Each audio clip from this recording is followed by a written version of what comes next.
All right, everyone. I believe this next segment, I get to host a very distinguished panel of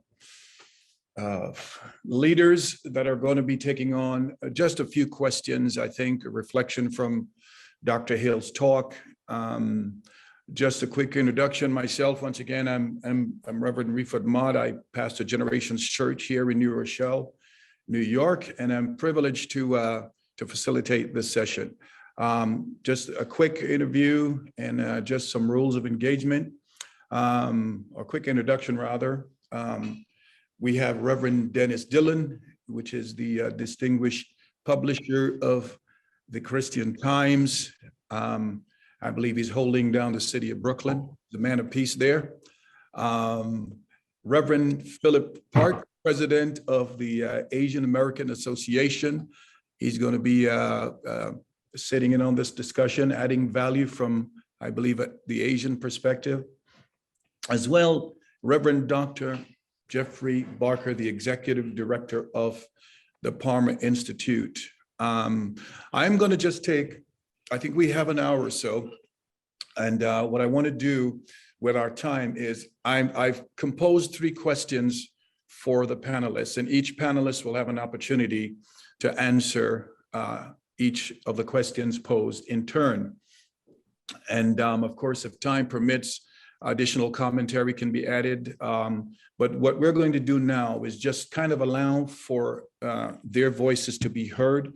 I believe each of these men have a perspective, and they bring great value to this discussion of racial reconciliation.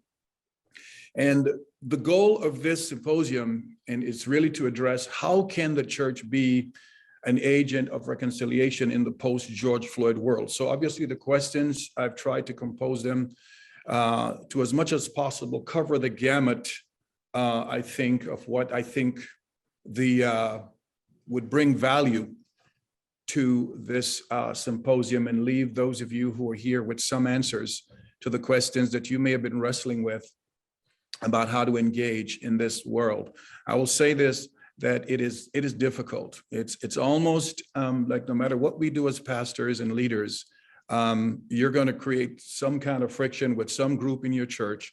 And so leading through this time has clearly been very, very difficult and extremely challenging, no matter where you are in the world. You are forced to take position on issues that you may or may not have had expertise in prior to.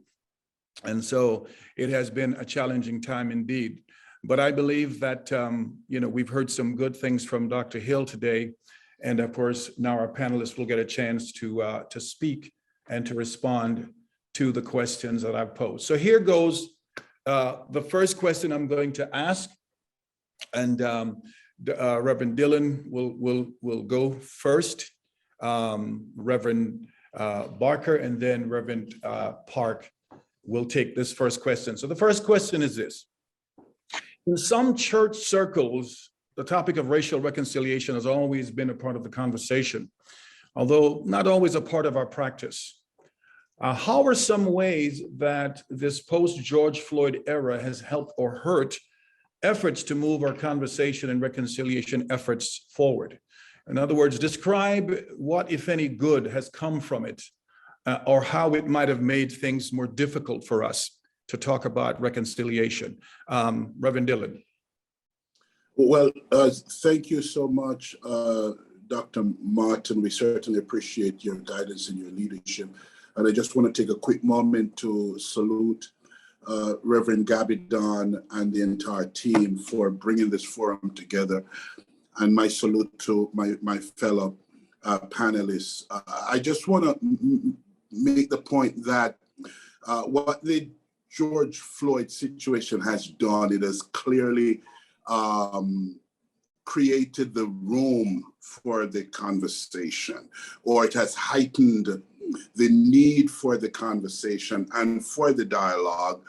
And I would that we journey to the place where we really confront the issues and really deal with them head on. And I think that's what this symposium is doing. So the answer to your question essentially is in this very symposium, because now there is a conversation about post George Floyd era. So very clearly so, I must say that as in addition to being a preacher and a minister of the gospel, as a journalist, I have written many pieces around the George Floyd situation and what grew out of the George Floyd situation. So I'm excited about the conversation and around the dialogue. I think the church is at a place where many of what we have failed to confront, there is an increasing need and desire to confront those things. We're finding that particularly our young people, when we go back and we look at the massive so-called Black Lives Matter movement, and I say so-called because it is not just Black young people that are engaged in this movement. It is young people from all across the globe of all races, stripes, and colors. And so there is that aggressive movement that's affront. So I do believe that we are at that stage and that place where we are now recognizing the important need of addressing the issue of racism, the issue of racial reconciliation, and the point must be made and noted. And this is where I think the church and the voices of the prophetic leaders across the country and around the globe really come in. And that is, we got to understand how key and critical the issue of justice is in all of this.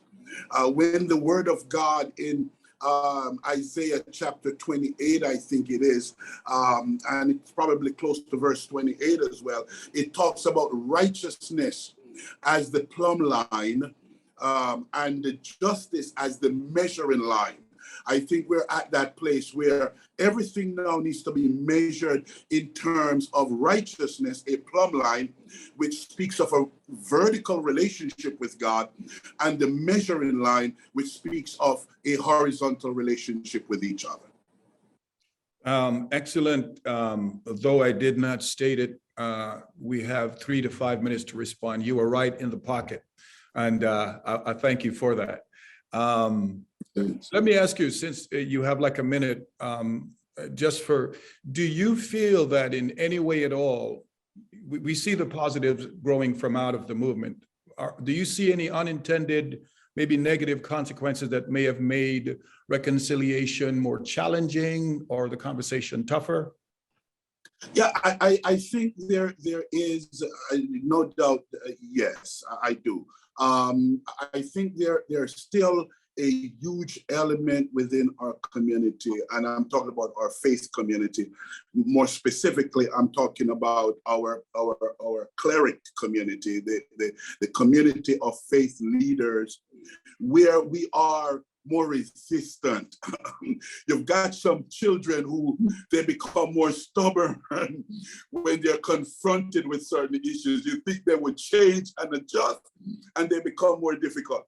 And I think we're seeing an element of that also needs to be confronted. And so how do we do that? How do we change our language? And Dr. Hill, spoke to this, the insidious and the subliminal messages that are being conveyed. How do we correct and how do we fix them? And I'll make this quick point in the introduction of our guest preacher, and again, not to be taken the wrong way, but the idea of the George Floyd incident is a major problem for me. The George Floyd murder, the George Floyd crisis, the George Floyd injustice was not an incident.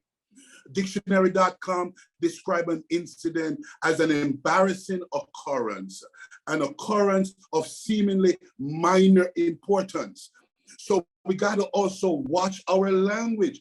And the George Floyd situation, crisis, murder was not an incident. And so how do we begin to look at how we change the language and how do we make sure that we're getting it right this time? Good, very good, excellent. Dr. Barker, your opportunity, same question. How do you feel this has helped the conversation in our efforts to reconciliation or harmed it? And if so, kind of outline for us some of the ways that it has. Thank you. And like Reverend Dillon has mentioned, right, it's just an honor to be in this conversation, that it has opened this space for this. And Dr. Hill, your framework and your comments, I think, situate this in a fresh way, in a new way, in a potential way to move further down the road in response to what we see around ourselves. And so I think that the help hurt question is really just opposite sides of the same coin, right? There are certain things that I think from, and I'll just use Dr. Hill's language of self-location here, of kind of where I am in all of this, right? So from my vantage point, I think it helped unmask systemic realities. I think there's been a facade of ecclesial or racial harmony in some kind of way that was really a facade and not a deep and meaningful reconciliation among the people of God. So I think it revealed that us within the larger communities and neighborhoods in which we find ourselves, I think that's true, but even in the church, among the people of God, that it kind of unmasked a friendliness, but not a reconciled people in all of that. And I think it also then has revealed a lack of ecclesial imagination that has then defaulted to these postures of other groups giving voice to or direction to, right? The church hasn't had and hasn't cultivated an ecclesial imagination to help lead a people to a new reality as to what this might be, how we might live as the people of God. And therefore we get, and I'll use the word kind of politically hijacked, right? So we then either align ourselves politically with different groups because in some ways, again, from my social location, I'd say the church has lacked an imagination, a holy imagination, a biblical imagination, a theological imagination, an ecclesial imagination to move forward. And so I think that the good that has come out of this then is that we now know what reality is. Right. So I don't check his email. Someone needs to be muted. It outlines us for a path to move forward away from just bifurcated thinking of you have to be either this or this, you have to partner with this group or that group. But as the people of God, we now have a potential.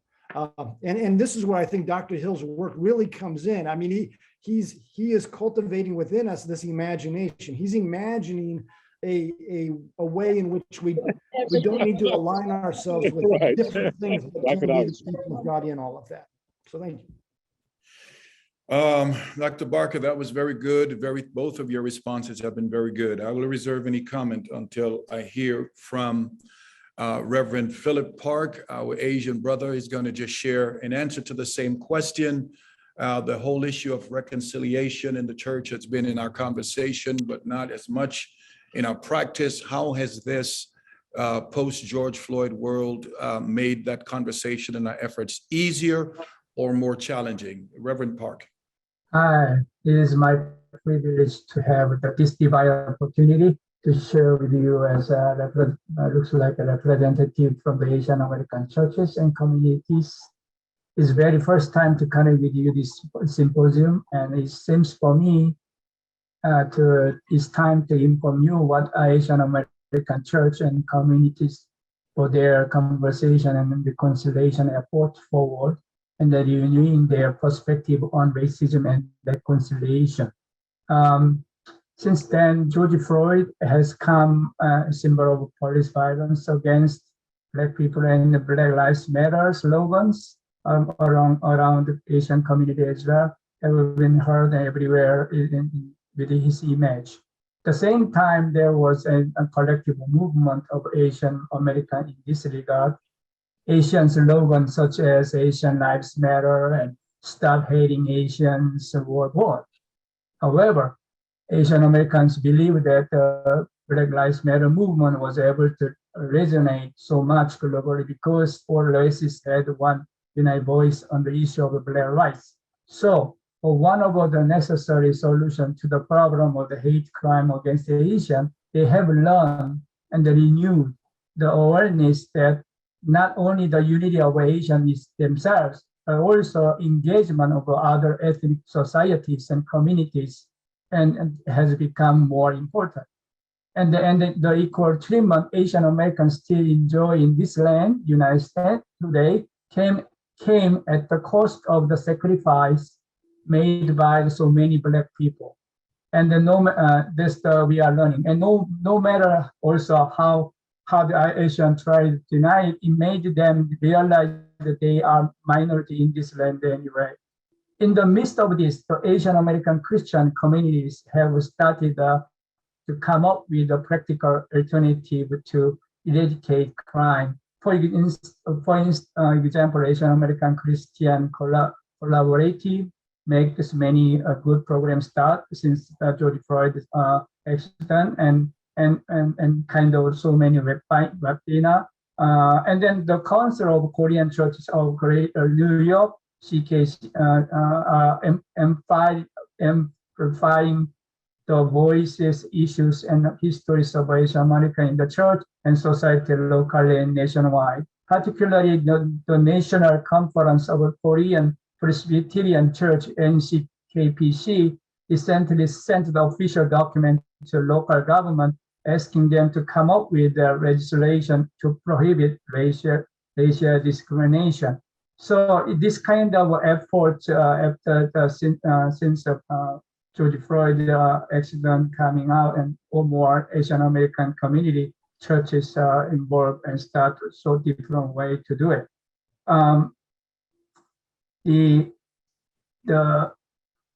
Especially in the area of severe discrimination and conflict, all Asian American religious circles have come to realize that the role of the church is more important ever. So in order to overcome the challenges of this time wisely, it has cultivated to the opportunity for Asian American Christians to first repent themselves and awaken themselves about the racial discrimination in the church that is rooted in them, and then work hard to actually get rid of it more and more. And then in addition, Asian American churches, they pledged to work in solidarity so that the voices of the social disadvantaged who have been living in silence for so long can be heard and can be seen. At the same time, knowing that to remain silent on racism is to sympathize with the injustice. Now they are calling for action as well as raising their voices for justice in any form. So the Korean and Chinese American local churches take the lead in helping victims of hate crimes and discrimination, and they are putting it into practice aggressively. They also agree that solidarity and the cooperation partnership of all members of the church and ethnic cities or races are important so that other racial conflict do not arise. Then lastly, at the same time, Asian American churches began to use their voice in the way of peace as taught by Jesus, rather than being a minority who simply conforms to this reality. There is, however, a consensus that we should strive to do things that in a way that resist and does not retaliate against the violence as Jesus taught, not oppositionally. So this is all just our Asian American perspective I want to share. Appreciate it very much. What I hear you saying is that, yes, this George Floyd era has created open doors, opportunities. It started needful conversations, not only in the Black-white community, but also in the Asian community. And it has also moved your community to take steps towards linking arms and walking in solidarity with us and with others. And that is in summary what I hear you saying. And I certainly want to applaud that. And I hope that those of us who are listening take note. I think that for someone from an immigrant community that represents a minority, but a prosperous minority that comes to this church, it's easy to get locked into your own world and into your own culture because it's so rich and there's so much happening there. But to hear you say that in this forum has great value. It really does. So we thank you. We thank you for that.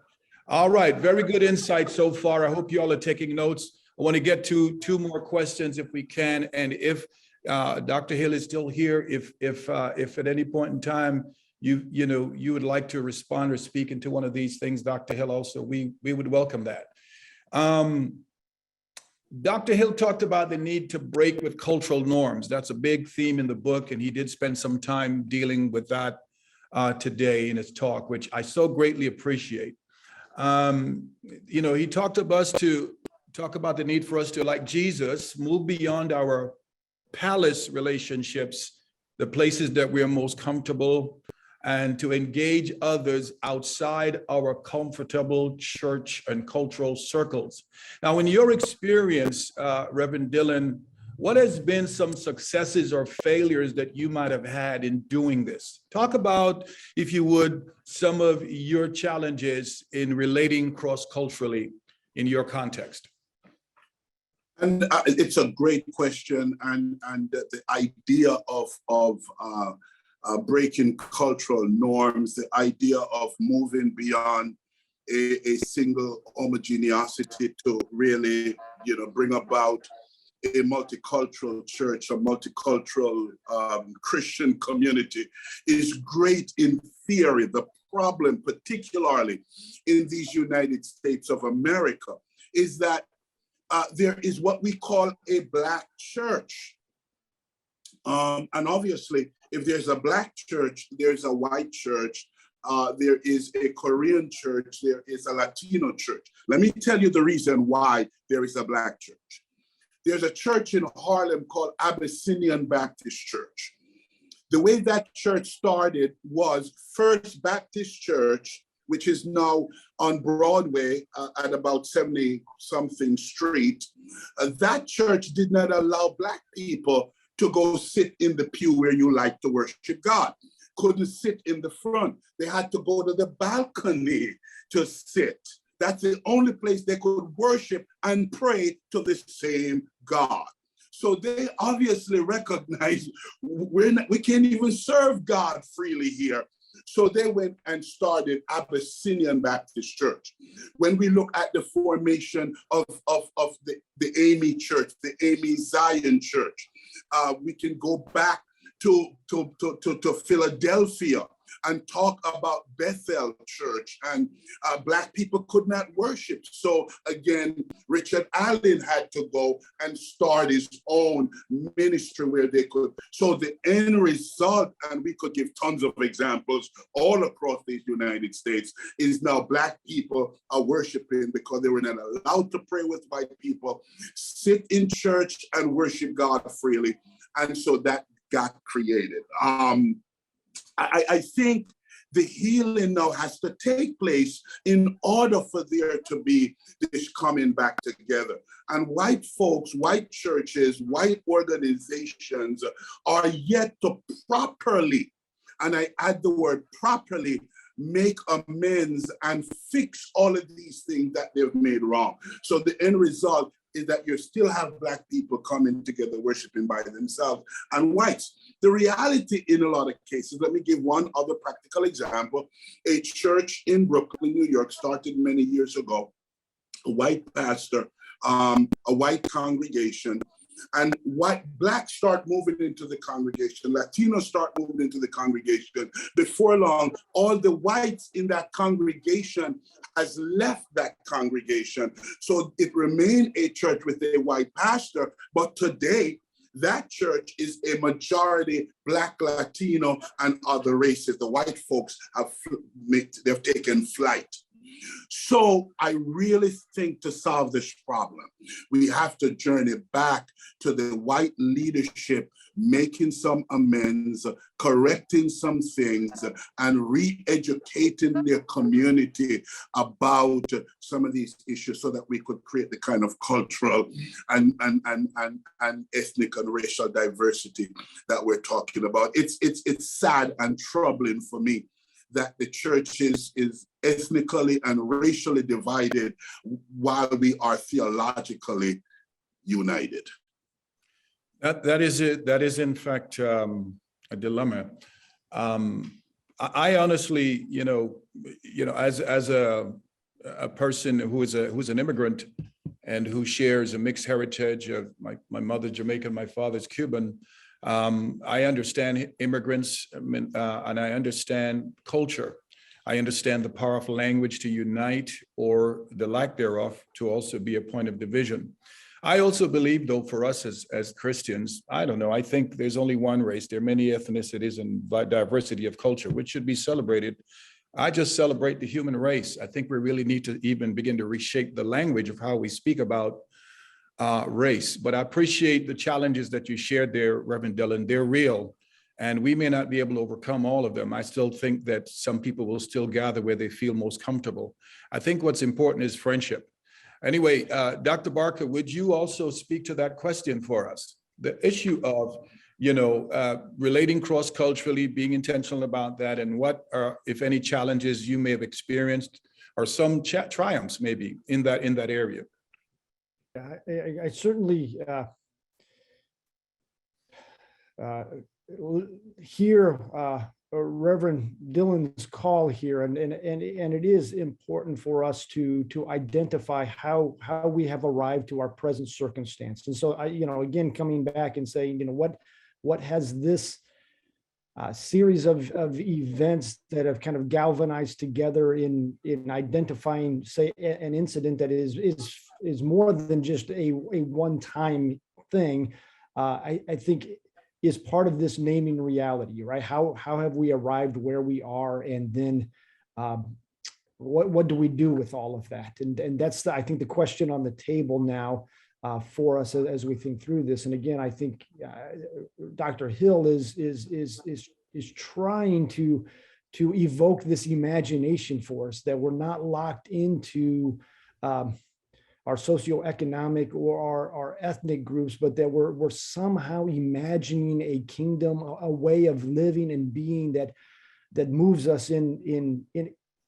almost in the world, but not of the world, right? Somehow a parallel reality of how we even talk about these things, and not just a moderating voice between two extremes, but somehow there's a whole nother story that we're living and embodying that demands an imagination that I think has been broken in the church. And I think part of that brokenness is framed by Reverend Dillon's narrative that highlights that this is how we've gotten here, and this is where we are, and there's complicity in that. And I recognize that as a member of a particular expression of the church, right? That I am complicit in that, and commit myself to working toward this vision of the kingdom in a significant way. So as you presented that question, I'm really thinking about it in really maybe as Dr. Hill's talked about, kind of there's this personal step that has to be taken before even organizations or institutions can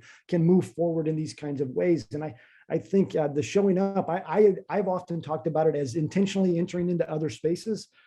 That it's risky, that it's hard. There's always the possibility of assumptions, even especially for myself, moving into places where I come with power, right? I come with identities in particular ways that may compromise that.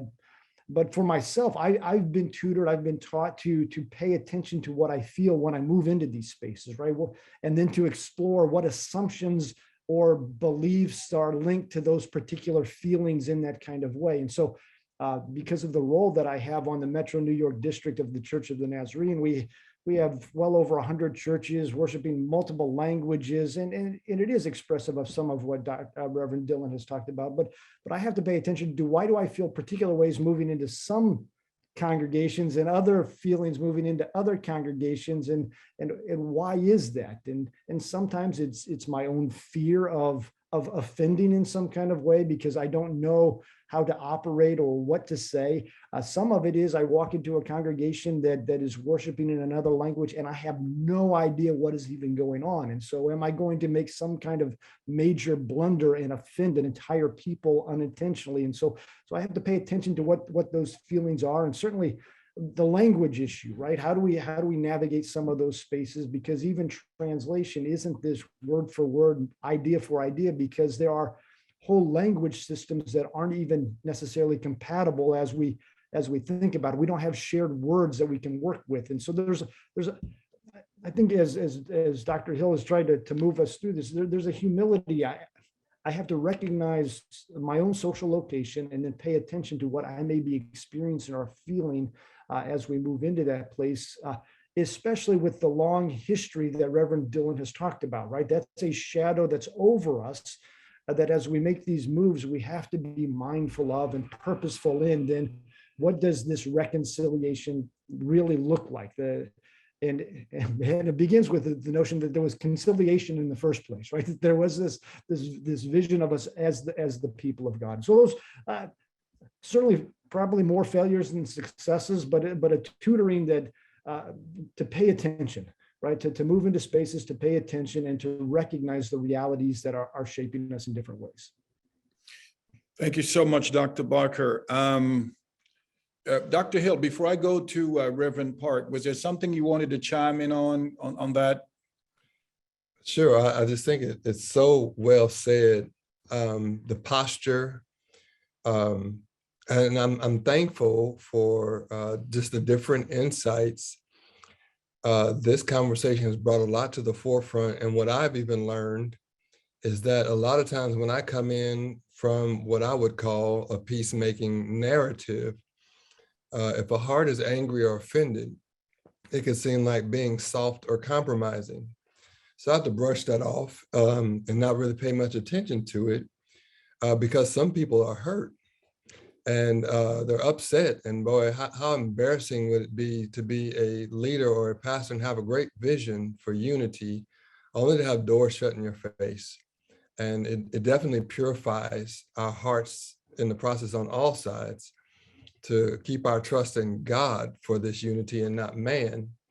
But I love the fact that we have the opportunity to walk in that humility that Dr. Barker was saying, because I think some of my favorite moments in sharing the dream clock is when my own friends of my same ethnic group come in the room and they, because I'm Black, because the topic is around race, the assumption is, okay, now it's time to tell the white people what the problem is. I mean, that's the assumption.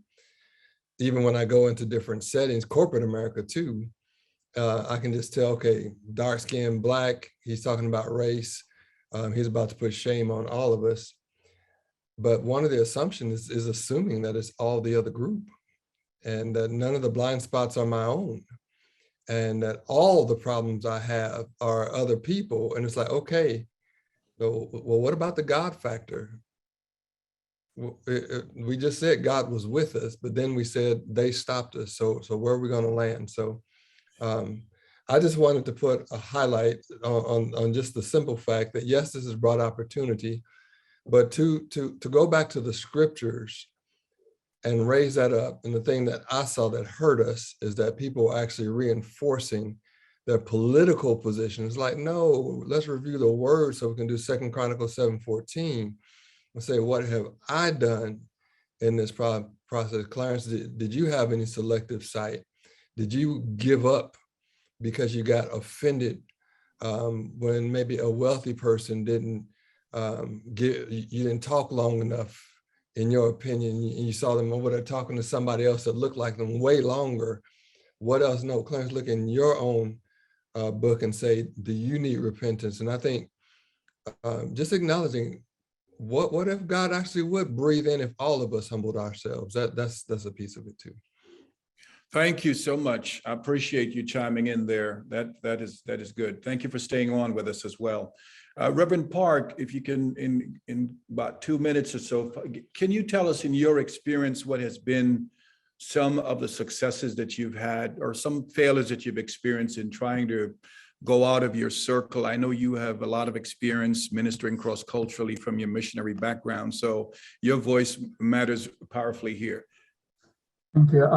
Since 1990 to the present, I have experienced, like you say, cross-cultural missionary work, different nations, mission field in 6 countries in Asia, along with the mission teams from various countries, including USA, for 16 years. And I have been serving Asian American ministry and senior pastor of a New York Queens Flushing First Church cross-culturally and then multiculturally last 15 years in New York. It's two experience all the time in making many different new experience and new concept for the future. But there are 3 keywords I want to share with you. Is the last 32 years my missionary life, it always been deeply ingrained in my mind, and that the 3 words that understand, engagement, and contextualization. 3 keywords always challenging, and then have to get over it. Today, Dr. Hill's message is everything there, especially race to Jesus. We're talking about race to Jesus. I just immediately come to my mind. There's a team race to Jesus. It's not just individually to go to race to Jesus, but it's a team race. So that means we have to understand each other as team and engage each other, and then especially sufficiently understand, not just to say, oh, I understand you, but talking about Asian culture, as you know, it's a relationship-oriented culture. Western culture is trust-oriented culture. So we need both, learning both different perspective as a cross. And because cross-culture means we have to accept, we have to understand other side of a way to approach. It's not just, here I'm just come first time this symposium as Korean minister, and I feel like very welcomed and connected, and then also learning a lot. Especially, I try to understand. I try to not just one side understand, mutual understand each other between this community and myself. But it is difficult to reconcile without deep understanding each other. In understanding word of understanding means to stand below, stand under. That means today we're talking about humiliation, humbly lowering yourself, looking at the other person. Can you understand him, and then can understand properly? When everyone looks like we are leadership or whatever, we are higher eyes level than other person, and they have a pride and arrogance, they can understand with the reason, but not with their heart. So basis of understanding is humility and love we're talking about today. Like an example, Jesus coming to the world, Jesus incarnation, understanding principle he did for us first.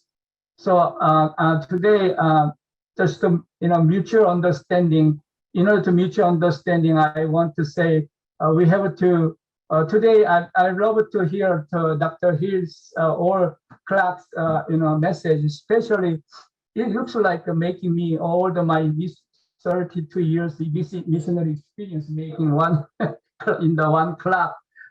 And then I can really appreciate you gave me a good insight. But one thing finally I want to tell you, the understanding level, I like to say today, knowing, doing, being, that love is central, is balance. We have to 3 things balance out to understand other culture, other races.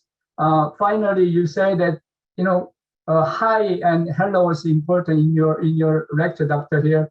To give you a practical example of this, when you are living in the age of social distancing right now and communication where you are speaking as little as possible during the pandemic, and when you go to meeting or this kind of meeting place where communication not well communicate in English, and the expression that can show God's love, you have to how you can do that, how for knowing, doing, being, and then in the short period of time. I think this is, I just want to give one tip. We need to have Christ-like smile. That's good. Like, hi, hello, Christ-like smile. So that's I want to share with you the practical. We have to have that. Otherwise, the people then they do not want to even approach you. So that's the people need to see and need to show up that way. Thank you so much, Reverend Park. You know, again, the theme of friendship continues to be echoed here in Dr. Hill. It's something that I strongly believe in. I think that pastors generally, whatever culture, I think people usually feel threatened when you approach them to build relationship with them because they think you're after something more than just plainly friendship. And quite frankly, I think friendship has great value. I think it lets the other pastor know that I'm here for you. If you need someone to pray with you, to listen to you, that's what I'm here for. I don't want anything from you. I just want you to know that I'm in your corner and I don't wish you evil. I'm not here to compete with you. I think just to take away that sense of whatever threat you may represent to them in itself is very powerful. I see some questions that are coming in here on the chat and I want to give some time to it. I do have one panel question left for our panelists. So here's the last question that I have scripted for the panelists. Frame it this way. So in the post-George Floyd era, it has been marked by division and strife, not only over racial issues, but over politics. And even more recently over the COVID vaccine. This division has had a visible and polarizing effect on the church and placed many pastors under undue pressure to respond. However, many felt ill-equipped to speak about racial and political issues and have lost members because of whatever position they eventually chose to take. With another election fast approaching, what are some of the things that pastors and congregation leaders can do to avoid further polarization of the church? Reverend Dillon, I'll let you speak first. I'm leaving Selma right now. This weekend in Selma has really been one around healing for the people of Selma, for the Black community across the United States. We go back to 1965, what is called Bloody Sunday, when Blacks were just beaten up and eventually one person got killed in the process. So we're dealing with all of this. I want to really make the point about the wave right now of Asian hate, Jewish hate. The Defamation League came out and talked about the rise in Jewish hate right now in this season, Latino, Mexican hate. And for some reason, when we go back from a political perspective, very briefly, and we reflect on the Chinese virus and how that fueled a high degree of the Asian hate, the Mexicans are criminals and rapists, how that fueled anti-Mexican, anti-Latino hate, and the perpetuation of these levels of resentment that has been so greatly politically motivated. And I find for some reason that when we look at the dynamics of the Black church, the white church, Black preachers, the white preachers, and the fact that most Blacks are Democrats, most Black preachers vote Democratic, does that mean that they're less Christians? Most whites vote Republicans. Most white ministers vote Republican. Does that make them less Christian? It raises real issue, but for me, the alignment and association with those who would perpetuate hate from the perspective of humanity is bothering and troublesome for me. So I believe that what the church must do, the church needs to call a national conference on racial healing and racial reconciliation. And I believe that there are too many silent voices, and it's not a 20 22 situation. Dr. Martin Luther King talked about the silence of the white church and the white preachers back in the 1960s, and they're still silent. So the point is, at one point, will the voices of the white church, the voices of white ministers join forces to say, we stand with Asians, we stand with the Blacks, we stand in the interest of racial healing and racial reconciliation. I really think those issues have remained greatly unaddressed. And for me, that's the path to repentance and to get us where we need to be as a people. Man, that is rich. And I'm riding with you in a lot of stuff that you said. I just started wondering when you mentioned calling this national conference, how do we move forward from here? We're having this great conversation here, and I think that may have some relevance, but how do we take what we're doing here to the place where it can become, or who will rise? Who will be the voice for the evangelical church? We have no pope. Who will arise and say, hey, let's make this happen and let's do it now? So that's a provocative question. And before I go to the next one, and I think someone asked a question here about how do we move forward? And I think this is kind of like what we're dealing with. So maybe Dr. Hill, you would like to chime in on that question. Really, how do we address what to me is a growing chasm? And it's very pronounced upon the church. And if we're supposed to be the agent of change for the world, how do we present ourselves when we ourselves are so divided and we are so fragmented? Can you speak to that for us a little bit? Oh, thank you. Wonderful. I mean, you're a dynamic host, by the way. Don't despise small beginnings. One of the things that the Dream Clock helps is it gives a framework so that if I have a leader who may be one of the thems in my us-them natural world, not in the kingdom, but in my natural world, what class is us-them.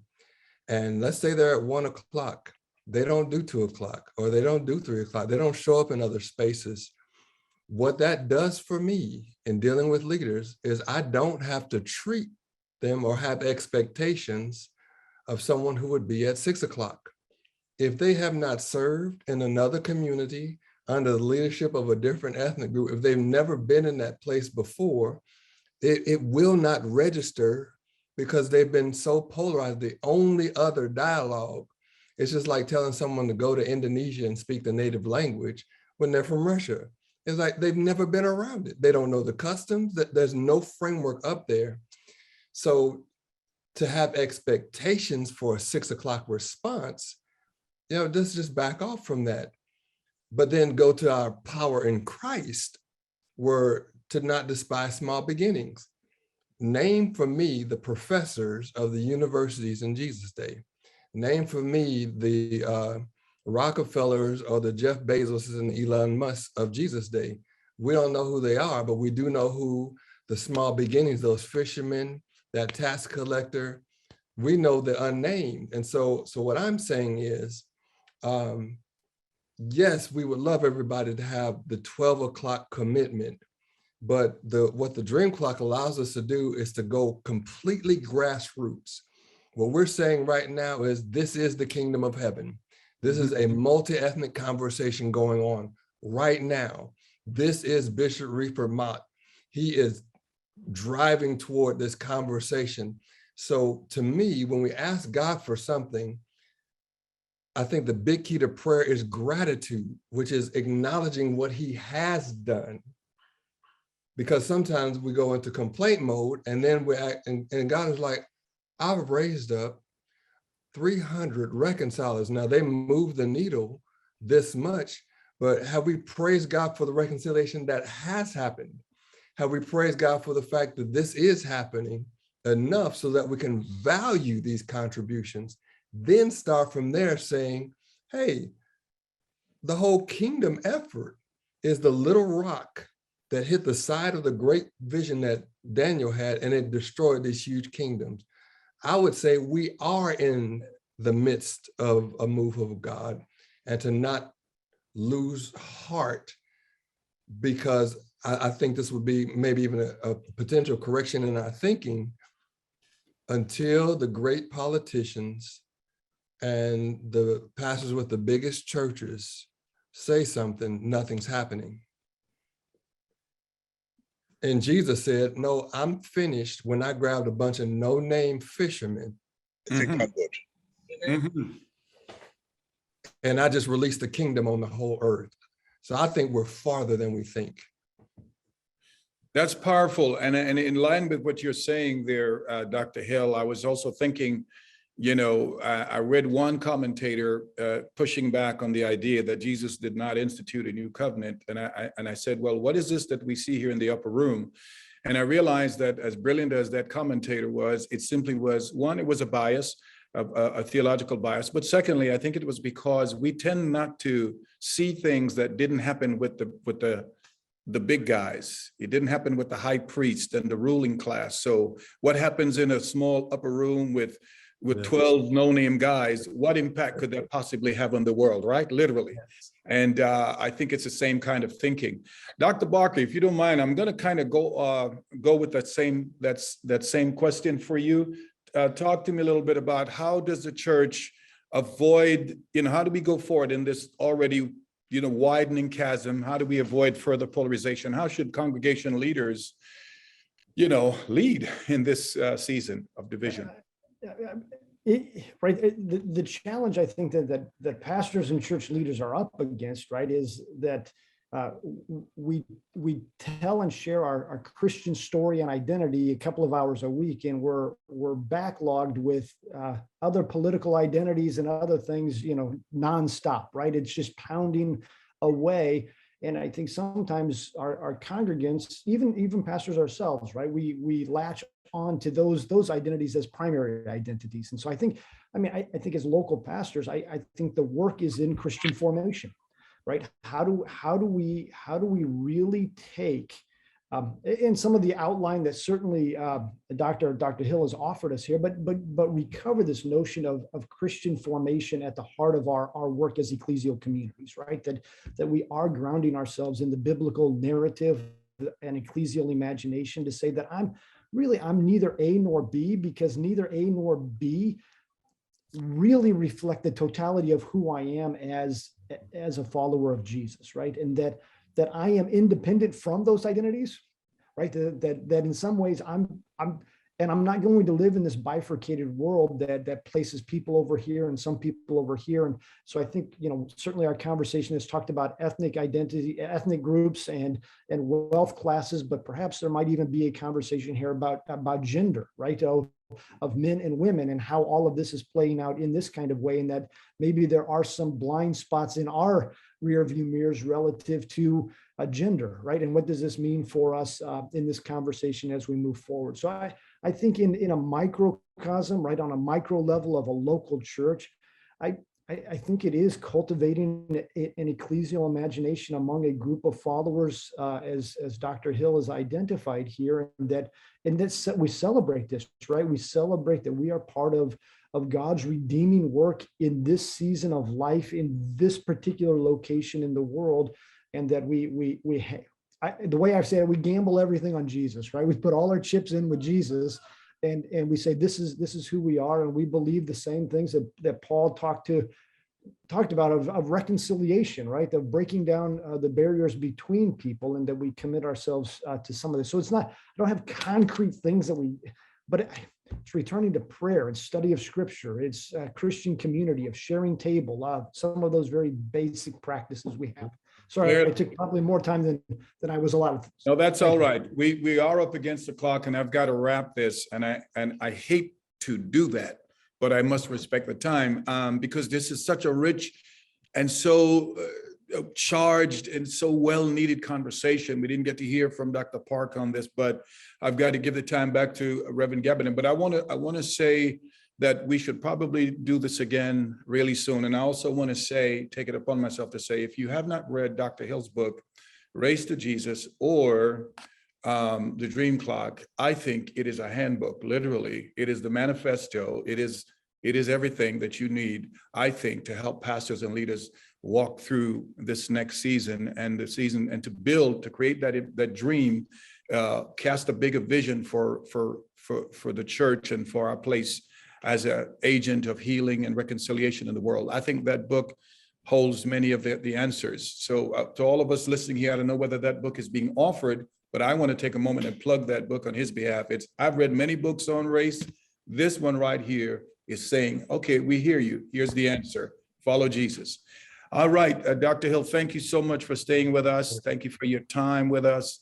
Reverend Gabadon, thank you for creating this forum and allowing us to have this conversation. I hope everyone receives something, and I know we're going to go to our prayer closets now. Turn it back over to you. God bless you.